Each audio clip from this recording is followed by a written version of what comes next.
अस्सलाम वालेकुम everyone and welcome back to my YouTube channel. और आज जिस फ़ोन के बारे में अपनी वीडियो में बात करने वाला हूँ वो आता है मोटोरोला की तरफ से, मोटोरोला मोटो G54। बेसिकली मोटोरोला को मोटो बहुत से लोग बोलते हैं, तो मैंने बोला दोनों नाम ही ले लूँ। क्या पता आप लोग मोटोरोला बोलते हो, क्या पता आप लोग मोटो बोलते हो। तो खैर आप लोगों ने भी सुना होगा मोटो इस मंथ अपने 3 फ़ोन लॉन्च करने वाला है, मोटोरोला G23, जिसके ऊपर ऑलरेडी मैं वीडियो बना चुका हूँ। लिंक डिस्क्रिप्शन में मिल जाएगा, आप मेरे चैनल पर जाकर विजिट करके देख सकते हो। दूसरा है मोटोरोला का G54, जिसके ऊपर आज की ये वीडियो डेडिकेटेड होने वाली है। और तीसरा है मोटोरोला का मोटो G84, जिसके ऊपर फिर किसी और वीडियो में बात करेंगे। और आज मैं अपनी इस वीडियो में बात करने वाला हूँ मोटोरोला के अपकमिंग स्मार्टफोन मोटोरोला G54 के बारे में। क्या प्राइस होगी, कब लॉन्च होगा और मेन बात क्या स्पेसिफिकेशन लेकर आएगा ये फ़ोन। कुछ खास फ़र्क तो नहीं लगा, लेकिन थोड़ा बहुत काफ़ी फ़र्क है इसमें, वो मैं आपको आगे चलकर ही वीडियो में बताऊँगा।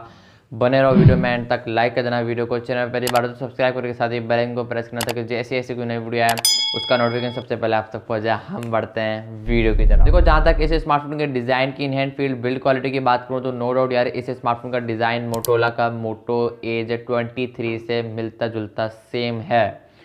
थोड़ा सा बस फ़र्क है, LED फ्लैश लाइट इन लोगों ने दे दी। मोटोरोला G23 में क्या था, उसके अंदर तीसरा जो लेंस था उसके अंदर कैमरा था। देखो 3 लेंस होते हैं स्मार्टफोन के अंदर और तीनों में कैमरा होते हैं। अब मोटोरोला G23 के अंदर 3 लेंस के नीचे छोटी सी LED फ्लैश लाइट दी थी। अब इस बार मोटोरोला G54 में मोटोरोला ने क्या किया है कि तीसरा लेंस नहीं दिया है, मतलब तीसरा लेंस दिया है लेकिन उसके अंदर कैमरा लगाने के बजाय LED फ्लैश लाइट को दे दिया है। तो इसमें डुअल कैमरा सेटअप है, और जो पिछली मैंने वीडियो बनाई थी उसमें ट्रिपल कैमरा का सेटअप था। बस इतना ही फ़र्क है। इसमें जो तीसरा कैमरा की जगह इन लोगों ने LED फ्लैश लाइट दे दी, तो इतना फ़र्क है। Design, in hand feel, build quality में ज़रा से ज़रा बराबर भी फ़र्क नहीं है। डिज़ाइन सेम है। 99% आप समझ लो दोनों का डिज़ाइन सेम है, बल्कि दोनों क्या तीनों का। मोटोरोला G84 का डिज़ाइन वो भी अगली वीडियो में बताऊंगा सेम है या नहीं है, मैंने अभी तक देखा नहीं, सेम ही होगा। बाकी जहाँ तक in hand field build quality की बात है तो नो डाउट यार ये स्मार्टफोन काफ़ी ज़्यादा कमाल का होने वाला है। डिज़ाइन को मैं क्या डिस्कस करूँ यार, पिछली वीडियो में लंबा चौड़ा मैं डिस्कस कर चुका हूँ। तो ये फ्रेम भी प्लास्टिक का होगा, बैक भी प्लास्टिक होगी, फ्रंट से गोरिल्ला ग्लास से प्रोटेक्टेड होगा आई थिंक सो ये फ़ोन। बाकी नो डाउट ये स्मार्टफोन उससे थोड़ा अपग्रेड है, प्राइस में भी थोड़ा अपग्रेड है। आगे चल के उसके स्मार्टफोन को डिस्कस करते हैं। सबसे पहले इस स्मार्टफोन के डिस्प्ले से स्टार्ट करते हैं। इस स्मार्टफोन के अंदर 6.5 इंचेस का एक IPS पैनल दिया जाएगा। फुल HD+ की रेजोल्यूशन होगी। 120 हर्ट्ज का रिफ्रेश रेट होगा इस स्मार्टफोन के अंदर। एंड्रॉयड 13 के साथ ये स्मार्टफोन पाकिस्तानी मार्केट के अंदर लॉन्च होगा। बाकी डिस्प्ले वाइज देखा जाए, अगर IPS की जगह एमोलेड दे देते तो और अच्छी बात होती। जो हाइप क्रिएट हुई है मोटोरोला की, मैंने अपनी पिछली वीडियो में भी ये बात डिस्कस की थी, तो वो क्रिएट हुई भी होती। कोई नहीं यार, IPS है तो 120 हर्ट्ज का रिफ्रेश रेट इन लोगों ने दे दिया, तो मामला कवर हो चुका है। कोई मसले को टेंशन नहीं लेनी है आप लोगों को। बाकी इस स्मार्टफोन के 2 मेमोरी वेरिएंट सामने आया, 8GB रैम, 128GB की internal storage, 12GB RAM, 256GB की इंटरनल स्टोरेज।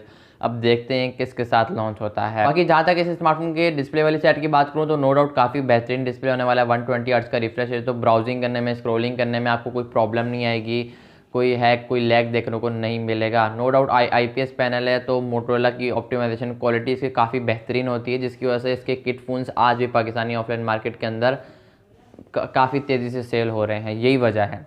तो मोटोरोला काफ़ी टाइम बाद, काफ़ी सालों बाद पाकिस्तान में वापस आया, तो कुछ ना कुछ मुझे लग रहा है तैयारी कर रहा है। इन्हीं फ़ोन में कुछ नया करेगा। देखने में तो एकदम नॉर्मल, स्पेसिफिकेशन वाइज एकदम नॉर्मल जैसे आम फ़ोन होते हैं नॉर्मल लग रहा है, लेकिन अब देखते हैं यार। इसके कैमरास काफ़ी अच्छे होते हैं, मशहूर है कैमरास के नाम से ये। तो लाइक मुख्तलिफ इसकी चीज़ें हैं जो लोग इसको काफ़ी पसंद करते हैं। कोई कैमरा को पसंद करता है, कोई इसकी ऑप्टिमाइजेशन को पसंद करता है, कोई इसकी क्वालिटी को पसंद करता है। तो नो डाउट मोटोरोला का जो G23 था, मैंने अपनी पिछली वीडियो में डिस्कस किया था, वो भी स्पेसिफिकेशन वाइज, प्राइस वाइज एक आम फ़ोन की तरह था। अब देखते हैं आने पर कैसा होता है।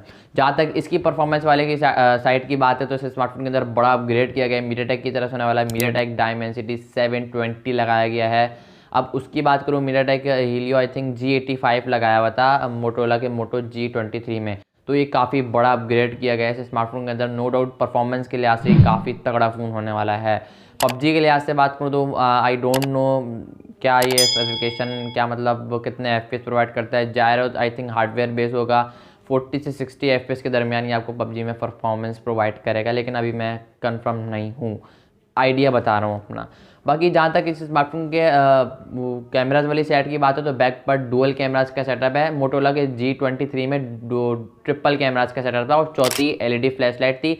इसमें 2 कैमराज हैं और तीसरी LED फ्लैश लाइट है, बस ये फ़र्क है मोटोरोला G23 और मोटोरोला G54 में। G84 में भी थोड़ा बहुत ही फ़र्क होगा, बाकी ज़्यादा फ़र्क नहीं होगा। मेन कैमरा से स्मार्टफोन का 50 मेगापिक्सल का 8 मेगापिक्सल का एक अल्ट्रा वाइड सेंसर है। बाकी ये स्मार्टफोन OIS को सपोर्ट लेकर आएगा, जो कि काफ़ी अच्छी चीज़ बन जाती है। पिछली बार इन लोगों ने मोटोरोला के G23 में OIS का सपोर्ट नहीं दिया था, तो ये काफ़ी अच्छा काम कर दिया है।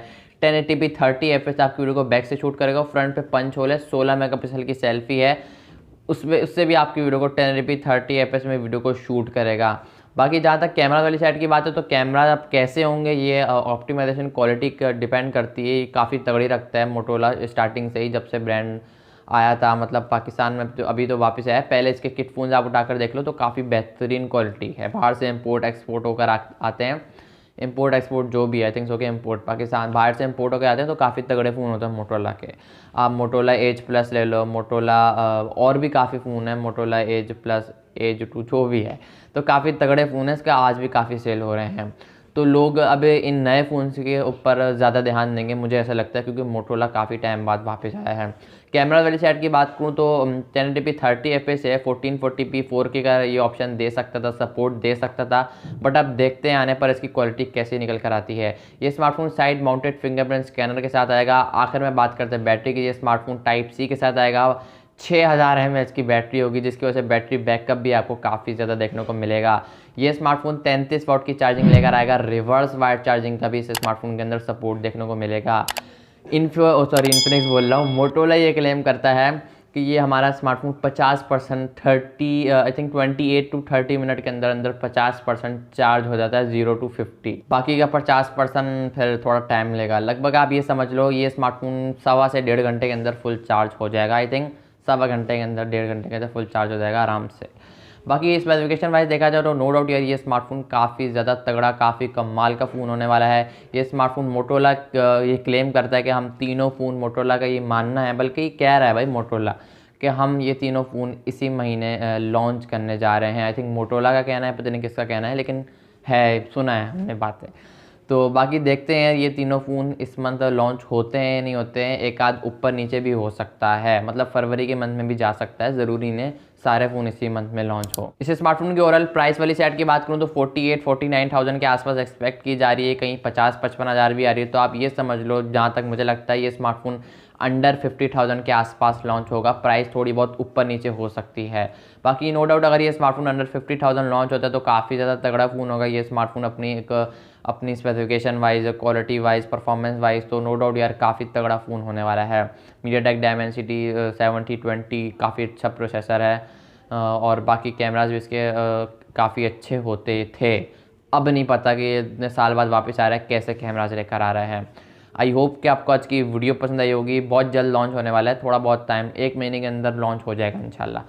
1 महीने तो मैंने बहुत देर बोल दिया, बस इसी महीने कहा जा रहा है, जनवरी के मंथ में, जनवरी 24-25 के आसपास वो मोटोरोला G23 का सुनने में आया। बाकी पता नहीं भाई कि कब लॉन्च होगा, एग्जैक्ट डेट हमें नहीं पता होती, पाकिस्तान है तो यहाँ पर ऊपर नीचे होता रहता है मामला। आई होप कि आपको आज की वीडियो पसंद आई होगी, तो लाइक कर देना वीडियो को, चैनल पहली बार तो सब्सक्राइब करके साथ ही बेल आइकन को प्रेस करना, ताकि जैसी कोई नई वीडियो है उसका नोटिफिकेशन सबसे पहले आप तक पहुँच जाए। मैं मिलूंगा आप लोगों को नेक्स्ट वीडियो में मोटोरोला के G84 के साथ, तब तक के लिए अल्लाह हाफिज़।